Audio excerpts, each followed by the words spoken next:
ये दावा तो भारत करता है कि वो सबसे बड़ी जमहूरियत है, लेकिन जमहूरियत वाली बात हमें कोई नज़र नहीं आती वहाँ पर। देखिए उनका जॉब डिस्क्रिप्शन यही है। वो बड़े नारे लगाते हैं, biggest democracies and all. Democracy नहीं है वहाँ। वहाँ एक्चुअली एक हिडन डिक्टेटरशिप है। और आप कोशिश तो करें, मैं इंडियन टेलिंग चैनल्स पे जाता हूँ, जहाँ मैंने नरेंद्र मोदी साहब की कोई मैं बात करता हूँ तो ब्रेक में मुझे एक मैसेज आता है, सर वो मोदी साहब के मुतालिक इस तरह बात ना करें, वो हमारा चैनल बंद हो जाएगा। मैं आपको सच्ची बात कर रहा हूँ। मेरे तो कई ऐसे, वो दीपक चौरासिया उनका बैठता है, वो बेचारा वो कई दफ़ा मुझे कहता रहा है। सो द क्वेश्चन इज़ कि ये सब टोपी ड्रामा दिखाते हैं और ये पाकिस्तान को एक निशाना बनाते हैं। पर्टिकुलरली आपने बलूचिस्तान में जो भी देखा, इन्होंने हमारी आर्मी को बड़ा गंदा करने की इन्होंने कोशिश की। और फिर सबसे बड़ी बात, अभी यहाँ पे कोई इंसिडेंट होता नहीं है या जिस लम्हे हो रहा होता है वहाँ पर खबर पहले चल जाती है। खबर उन्होंने भी स्लीपर सेल छोड़े हुए हैं ना, कुलभूषण यादव जैसे लोग। सो यहाँ ये इसका एडवांटेज उठाते हैं और ये इंसर्जेंसी फैलाने की कोशिश करते हैं। अब मैं आपको बताता हूँ कि ये क्यों करते हैं, कि ये हमें हमेशा डिस्टेबलाइज देखना चाहते हैं और ये समझते हैं कि ये BLA जो इस तरह के इंसर्जेंट्स हैं, ये इनको पता क्या कि इनको कहते हैं ये पेट्रियट्स हैं।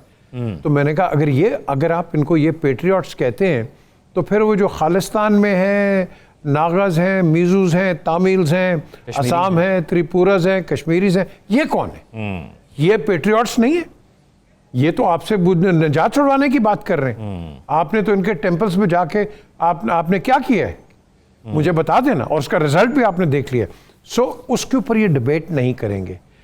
इनका मकसद सिर्फ एक है, एक प्रोपेगेंडा करना, पाकिस्तान को नीचे दिखाना।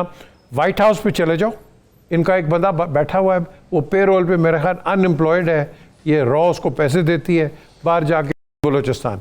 जनीवा चले जाओ, वो जहाँ टूटी हुई कुर्सी लगी है उसके नीचे वहाँ बैठे हुए बलूचिस्तान। यार तुम मुझे बताओ, ये लोग जाके इनको कौन फंड करता है?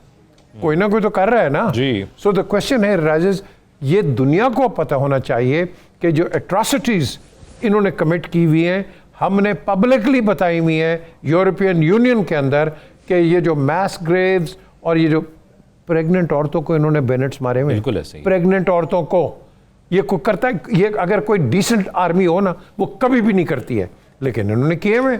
और मुझे अफसोस है दुनिया के ऊपर, और पर्टिकुलरली ये जो मुस्लिम उम्मा जिसको कहते हैं, चुप बैठी है, ये बात तक नहीं करते हैं। And then they call themselves Muslims when they see their own people being killed. So ये हमें, मैं अभी भी कहूँगा, अगर कोई फॉरेन ऑफिस का सुन रहा है या foreign minister, please open up the Kashmir centres in Brussels, London and Washington. These are your unofficial embassies जो कि आपका केस बाहर प्लीड करते हैं। मैं नजम साकिब साहब, साकिब बशीर साहब, आप बैठ के यहाँ पाकिस्तान में बात करेंगे, हमें किससे सुनना है? पाकिस्तानियों को। अपने घर में हम मियाँ मिट्टू हैं, हमने अपना केस बाहर लेके जाना।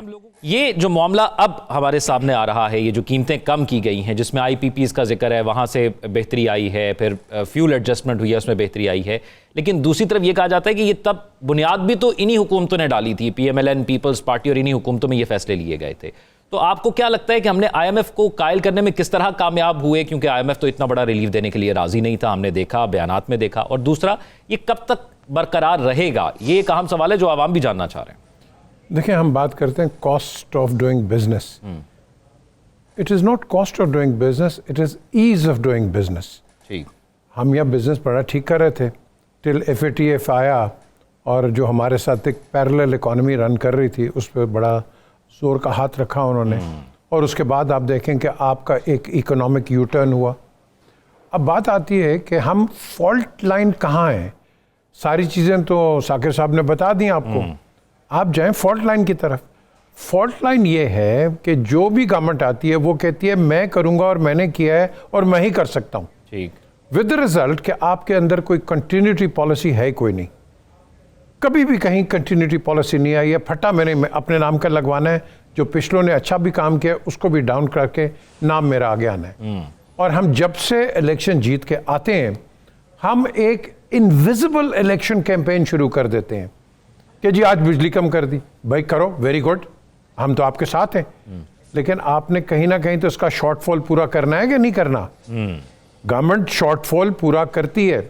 मैंने कई दफ़ा कहा है, शहबाज शरीफ साहब या ये इमरान, नवाज शरीफ, जरदारी, बेनज़ीर, इन्होंने अपनी जेब से पैसे नहीं देने। यानी तस्वीर का एक, ये देखिए जी, पैसे देने हैं अवाम ने, पैसे टैक्स देना है अवाम ने। सो द क्वेश्चन इज कि आप अपनी ओवर स्पेंडिंग को कट करो। Your over spending which means कि आपने IMF को पैसे और देने। आप IMF को पैसे कहाँ से लेके आएंगे? ये क्या इधर से रिलीफ देंगे और कहीं और तकलीफ देंगे, वहाँ रिलीफ देंगे, कहीं और तकलीफ देंगे? आपकी कंटिन्यूटी पॉलिसी है। आप पाकिस्तान के अंदर रेट ऑफ इन्फ्लेशन को आप रोकते ही नहीं है, बात ही नहीं करते उसके ऊपर। आम आदमी आज बेचारा भूखा नंगा फिर रहा है यार, आप उसको अच्छे किसी यूनिवर्सिटी कॉलेज में दाखिल नहीं उनको करा सकते, आप कुछ काम नहीं कर सकते। क्यों?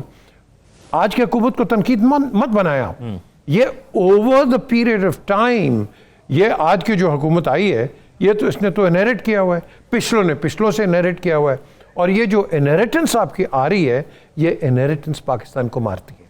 अच्छा पीजे मीर साहब, क्योंकि ये जो आज की हुकूमत है और जो इनके इत्तेहादी हैं, इनसे ज़्यादा तवक्कुआत या ज़्यादा सवालात इसलिए किए जाते हैं क्योंकि ये तीसरी या चौथी दफ़ा या तो खुद हुकूमत में आए हैं या फिर इत्तेहाद में ला के अगर आए हैं तो दोनों के पास इतना ही एक्सपीरियंस मौजूद है, या पीपल्स पार्टी रही है इस मुल्क के अंदर या PMLN रही है, तो इसलिए भी उनसे तवक्कुआत ज़्यादा की जाती हैं। नहीं जी, ना, इस तरह नहीं। आप इन लोगों को तो देखें, ये हैं कौन है?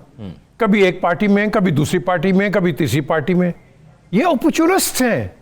आप उन लोगों की बात करें जो कि डाई हार्ड है पीपल्स पार्टी के, डाई हार्ड है PMLN के, डाई हार्ड है PTI के। आप इन लोगों की बात करें। Don't talk about those people जो कि शिफ्टी हैं, जब पल्ला भारी हो गया उधर भाग गए। लेकिन इन्फ्लेशन रेट कम होता है, फिर उसके अलावा इंटरेस्ट रेट कम होता है, फिर बिजली की कीमत कम होती है, तो बिजनेस के लिए तो एक थोड़ी अच्छी अपॉर्चुनिटी या उम्मीद की किरण है ना। ईज ऑफ डूइंग बिजनेस, जॉक, ईज ऑफ डूइंग बिजनेस।